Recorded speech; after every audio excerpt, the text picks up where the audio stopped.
सलमान खान मुर्दाबाद मुर्दाबाद मुर्दाबाद, आलिया भट्ट मुर्दाबाद मुर्दाबाद मुर्दाबाद, करण जौहर मुर्दाबाद मुर्दाबाद मुर्दाबाद, सुशांत भैया अमर है अमर है अमर है। ओखिया के तारा ये कोई सितारा रहे बिहार के शान, जनम हले रेली हलस। ओखिया के तारा ये कोई सितारा रहे बिहार के शान, जनम हले रेली हल। बहिन चोट सलमान जनम हले रेली हल, माधर चोट सलमान जनम हले रेली हलस।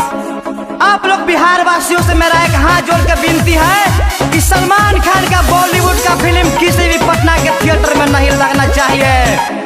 कि अपन फाटल करे जा कैसे सियब हो, कि हम सुशांत भैया के बिना नहीं जियब हो।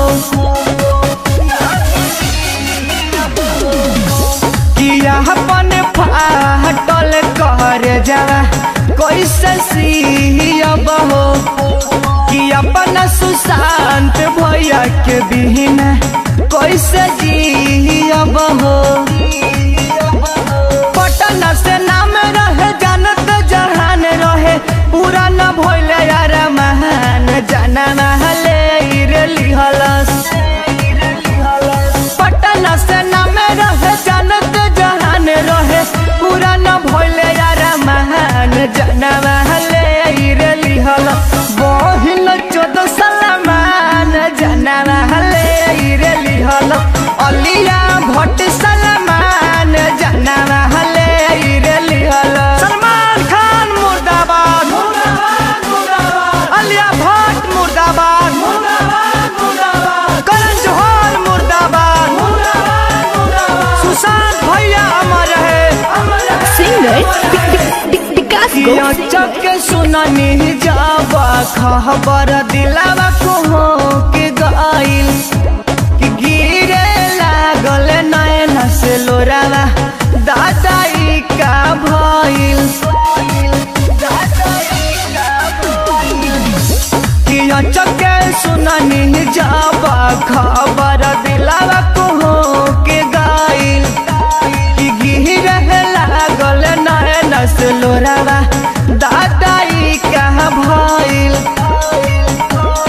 गायक विकास गोप सूरज देहाती सही न पपियन के आन, जनम हले रेली हलस।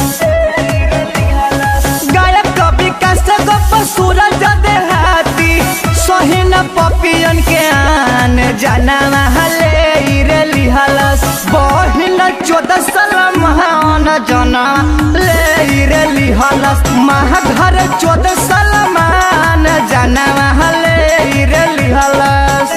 Singer Vikas Go singer